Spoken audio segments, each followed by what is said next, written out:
بسم اللہ الرحمن الرحیم۔ تمام سننے والوں کو محمد نذیر کی طرف سے سلام پیش کرتا ہوں۔ ناظرین آج ہمارے مہمان یوسف مروی صاحب جو موجودہ حالات پہ بات کریں گے، مختلف موضوعات پہ بات کریں گے۔ تو آج یہ آپ کو بتائیں گے کہ ہمیں اس معاشرے میں کن کن چیزوں کی ضرورت ہے اور قانون کی پامالی کیوں ہو رہی، کس وجہ سے ہو رہے۔ آج ہم ان سے پوچھتے کہ قانون اور آئین میں کیا فرق ہے۔ یوسف صاحب، بہت بہت شکریہ نذیر بھائی، آپ نے موقع مدعو کیا، موقع فراہم کیا۔ تو یہ بہت ہی پرٹیننٹ سوال ہے کہ آئین اور قانون میں کیا فرق ہے۔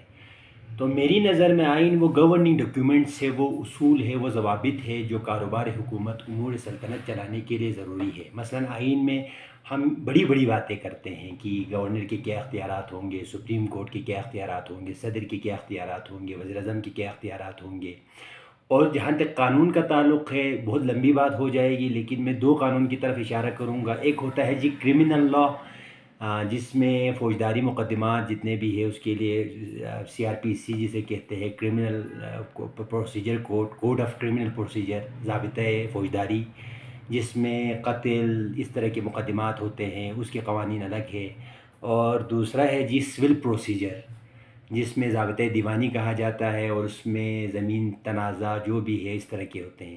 تو جہاں تک قانون کا تعلق ہے، قانون میں ترمیم کرنے کے لیے آپ کو پارلیمنٹ کے اندر 2/3 اکثریت چاہیے، اور قانون کو سپریم لا آف لینڈ کہا جاتا ہے، سرزمین کا سب سے بڑا قانون۔ آئین ہی ایک طرح سے قانون کی ہی ایک قسم ہے، لیکن آئین سپریم لا آف لینڈ ہے۔ جی اچھا، ابھی ہم قانون کی بات اس لیے کر رہا تھا کہ بھئی ہمارے موجودہ اس نظام میں اکثر عام غریب طبقے اس میں دبتے جا رہے۔ کوئی بھی قانون نافذ کرنے والا بازار میں آ کے، مارکیٹ میں آ کے قانون کا درجہ اڑا کے جاتے ہیں۔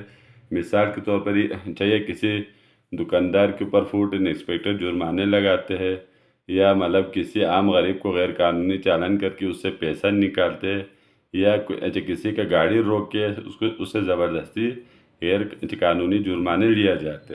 تو اس لیے ہم نے قانون اور آئین کی بات کی ہے۔ ٹھیک، تو ہمارے عوام کو آپ یہ بتائیں کہ اس صورت میں عوام کیا کرے۔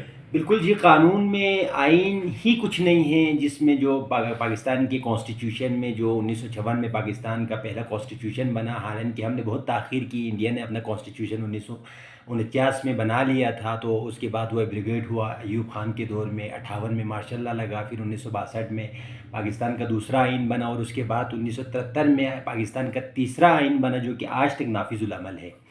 جہاں تک آئین میں فنڈامنٹل رائٹ کا تعلق ہے، تو پاکستان کا آئین کا جو دوسرا چیپٹر ہے، آرٹیکل 8 سے لے کے 28 تک بنیادی حقوق ہے، اور میری نظر میں بنیادی حقوق کے بغیر آئین میں بنیادی حقوق کی حیثیت انسان کے جسم میں ریڑھ کی ہڈی کی حیثیت ہے۔ تو پاکستان کے آئین میں article 9 security, life, Liberty, property, حق اظہار رائے، جائیداد کا حق، آپ پاکستان کے شہری ہیں تو آپ کوئی بھی کاروبار کر سکتے ہیں، کاروبار کا حق، مذہب کا حق۔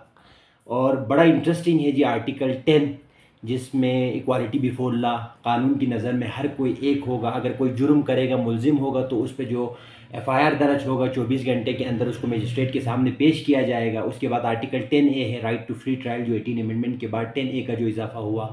اور بڑا انٹرسٹنگ ہے جی آرٹیکل 19 ہے، جس کے تحت آپ کسی بھی سرکاری محکمے میں جا کے ڈاکیومنٹس مانگ سکتے ہیں۔ کوئی پبلک امپورٹنس کا کوئی کام ہو رہا ہے، کوئی ٹھیکے ہو رہے ہیں، کوئی کنسٹرکشن کا کام ہو رہا ہے، تو آپ جا کے حکام اعلیٰ سے ڈاکیومنٹس مانگ سکتے ہیں، آرٹیکل 19A۔ اس کے علاوہ جی بہت سارے اور بھی حقوق ہے، مثلاً روزگار کا حق، آپ پاکستان کا شہری ہے تو آپ کے بہت سارے حقوق ہیں۔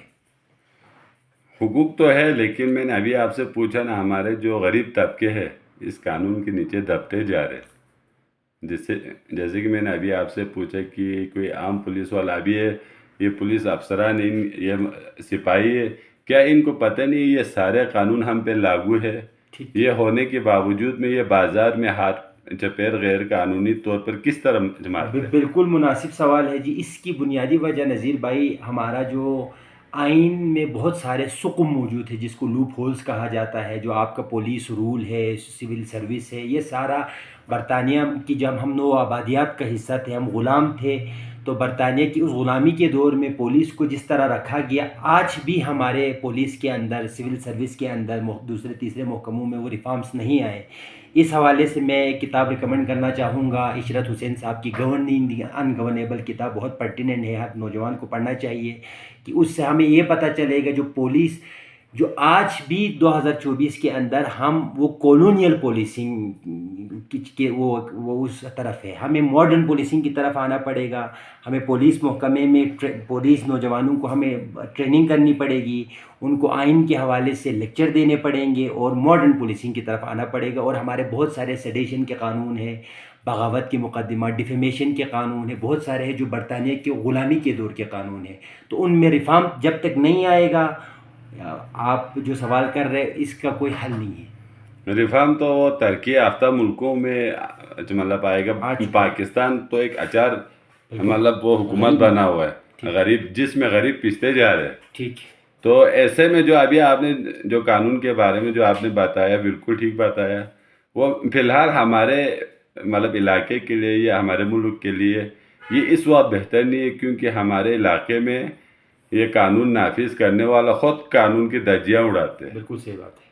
ایسے میں جب قانون والے جب خود قانون ہاتھ میں لے، جس طرح میں نے آپ کو بتایا غیر قانونی چالان سے لے کر فوڈ انسپیکٹر کی بدمعاشی تک ہر ایک عوام کے اوپر باری ہے۔ بالکل، ایسے میں عام عوام کیا کرنا چاہیے اس کو غیر قانونی چالان کو روکنے کے لیے؟ بالکل بڑے لوگوں تو بڑے اشرافیہ تو یہ روکے گا نہیں، بالکل تو چھوٹے طبقوں کے لیے ایسا کیا حل ہے کہ بھئی وہ اس سسٹم کو روک سکے، اس سسٹم سے جان چھڑا سکے؟ بالکل جی، بڑا خوبصورت آپ نے سوال کیا کہ جورسپروڈنس میں ایک اسکول آف تھاٹ ہے، انالیٹیکل اسکول آف جورسپروڈنس، جس کا بانی ہے جین آسٹن۔ اس کا کہنا ہے کہ لا از دی کمانڈ آف سوورن، قانون طاقتور کا کمزور کے لیے ایک حکم ہے۔ پاکستان کے تناظر میں تو مجھے یہ بات بالکل روز روشن کی طرح آیا نظر آتی ہے، لیکن دوسری نسبت جب ہم ویلفیئر اسٹیٹ کی بات کرتے ہیں، اسکینڈینیوین کنٹریز کو دیکھتے ہیں، دوسرے ترقی یافتہ ممالک کو دیکھتے ہیں، تو وہ ایک ویلفیئر اسٹیٹ ہے جہاں پہ پولیس عوام سے ڈرتی ہے۔ ہمارے ہاں اس کے الٹ ہے کہ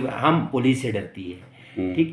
تو اس کے لیے جی ایک شعور کی ضرورت ہے، پولیٹیکل ری اویکننگ کی ضرورت ہے، لوگوں کو شعور دینے کی ضرورت ہے، اور لوگوں کو آگاہی دینے کی ضرورت ہے۔ ظاہر ہے وہ تعلیم سے ہی آئے گا۔ تو باقی آپ نے جو جہاں تک ٹریفک پولیس کی چالان کی بات کی، تو بالکل نہیں ہونا چاہیے۔ 38% مہنگائی ہے، 3 کروڑ بچے سکول سے باہر ہے، 13 کروڑ آبادی کو 3 وقت کی اسکوائر میل نہیں ملتی، اور آپ 20 سڑک پہ لوگوں کو چالان کریں گے، لوگوں کی عزت نفس پامال کریں گے، تو یہ تو ابھی چالان تو ہم سمجھتے ہیں غلطی کیا تو چالان تو کرنا چاہیے، ٹھیک، یہ بات ہمارے سمجھ میں آتے ہے کہ وہ غلطی کیا تو چالان کرنا چاہیے۔ وہ چالان کا پیسہ خزانے میں جانا چاہیے۔ بالکل، یہ اگر خزانے میں جائے گا تو یہی پیسہ عوام کے اوپر خرچہ ہوگا۔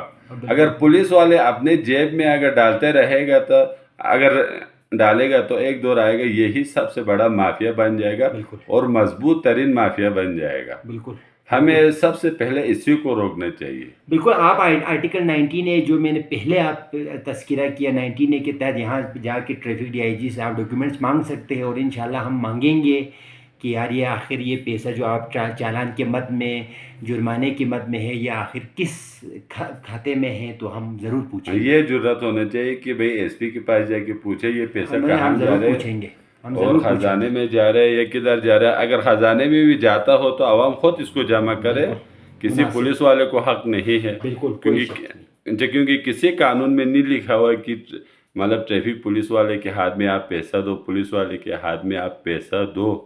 یہ تو مجھ جیسا جاہل بھی جان سکتے کہ بھئی ایسا کوئی لا نہیں ہے۔ بالکل، تو میں نے بھی یہی کوشش کیا 2 سال پہلے کہ بھئی اس سسٹم کو ختم کرے، اس سسٹم کے خلاف میں لڑوں، تو کافی حد تک کامیاب بھی ہوا ہے۔ تو انشاءاللہ یہ سلسلہ تو چلتے رہیں گے۔ بالکل، ٹھیک ہے۔ تو ابھی میرا آخری سوال آپ سے یہ ہے، ہمارے علماء حضرات اس کے خلاف میں اکثر آواز اٹھاتے رہتا ہوں، میں عوام کو کچھ سمجھانا چاہتا ہوں۔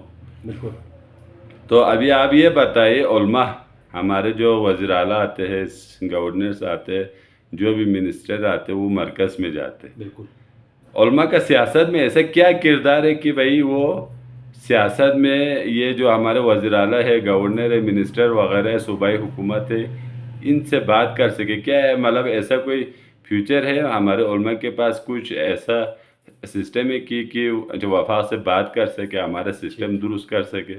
بالکل. تو ہمیں یورپ میں جو ایک پوری ایک تحریک چلی، ریفارمیشن جسے کہا جاتا ہے، تحریک اصلاح مذہب، اس میں ہم نے دیکھا یورپ سیکولرزم کی طرف گیا.